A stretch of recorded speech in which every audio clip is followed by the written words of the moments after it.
why don't we think about how we can move our feet around a little bit, how we can get some mobilization or mobility or whatever through a foot.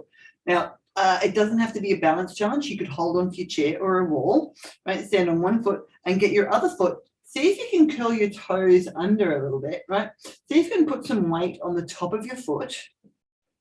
And that could be more than enough. Now, if that's too much, sit yourself down and do it from here. So the weight is on your bottom, right? And you can get really light on your foot. But if you're okay standing, curl your toes under, put the weight on the top of your foot, and then start to either stay there or start to gently just sort of roll your heel, right, to one side. You can roll down onto the side of the foot and then roll back up onto the top of the foot. And then you could roll your heel the other way.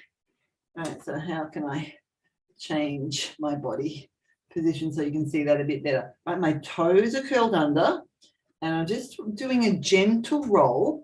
It's up to you how much weight you put on that foot, right, as you roll from side to side. It can be the tiniest little roll from the side. It can be going all the way. And then maybe you can keep going around and do a bit of a circular action. Right, so when I go to the side, my toes come back out again and they go flat, and then I roll around and my toes curl under. If I had my cameraman, I could get them to zoom in on my feet, but I'm not that technically inclined right now. So I'm going to go the other way. So basically, I'm just getting my foot to do a circular motion. You could just go from side to side. You could just curl your toes under. Right, it can be painful, right, if we're not used to doing this kind of action through our feet.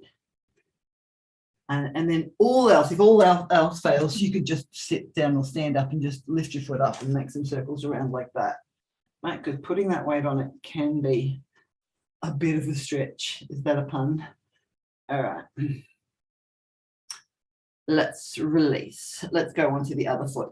So it's pretty much going straight into it. It's going straight into something that can be quite challenging for some of us. It'll be easy for others.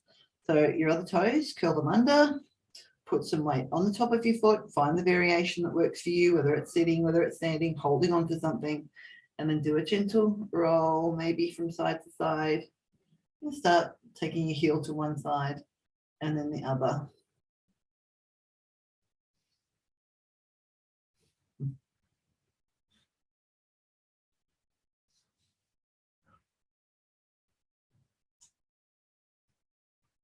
And then let's maybe go a bit further. Right, so you can just gradually expand the range of movement that you do with your foot and ankle. I'm going to roll. I'm going to go in a circle. Excuse me, I seem to have woken up with a bit of a cough today, which is not a good sign these days, is it? Okay, should be fine. Don't take my vitamin C. All right, and then go maybe the other way. Right, and that can be random. You do not have to follow along what I'm doing at all. You could be doing a way better movement than me here for your foot. Right, you're the one that knows what it feels like in your own feet.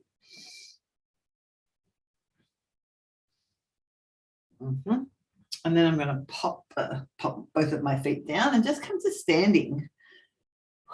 And then while I'm standing, I want to see where the weight is on my feet. I actually haven't done this for a while, have I? Let's think about having your feet flat on the floor and taking a lean forward, like you're becoming the leaning Tower of Pisa. Notice that you're really gripping with your toes. And then shift on back so the weight's more back on your heels. The front of your foot gets lighter. And then go forward again. And then back again. And then forward. And back.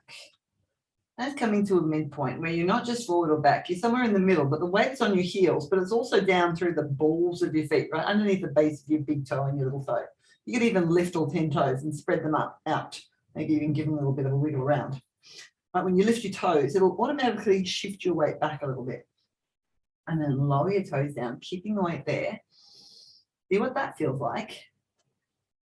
And then let's shift lifting one heel up while your other heel is down on the floor. So one knee bends out in front of you.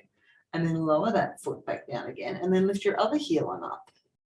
And then roll back down through that foot. So it's a little bit of a walking on the spot, one foot at a time. I'm not the only one in this room coughing. I don't know if you can hear that in the background. And then one.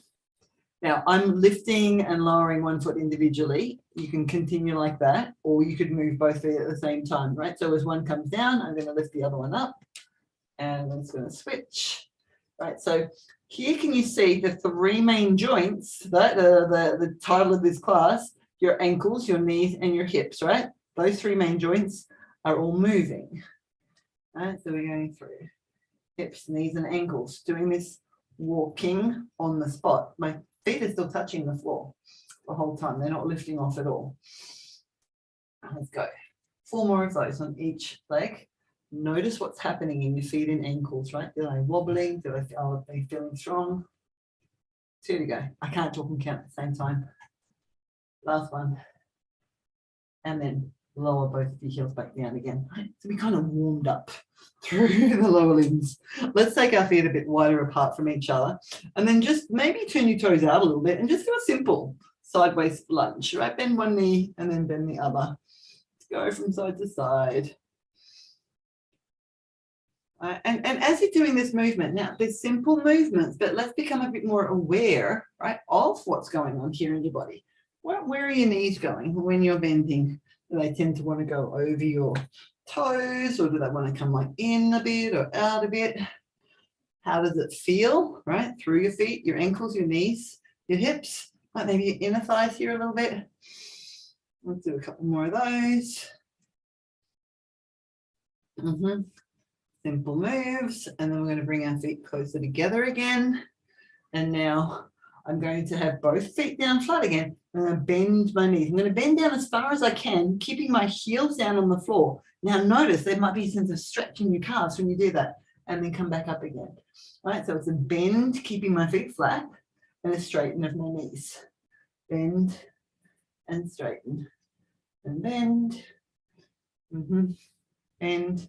Now, as you're doing this, bending and stretching, have a think about where your knees are going. Now, can you see when I do this, my knees are pretty much going in front. So they're tracking in line with my ankles and with my hips.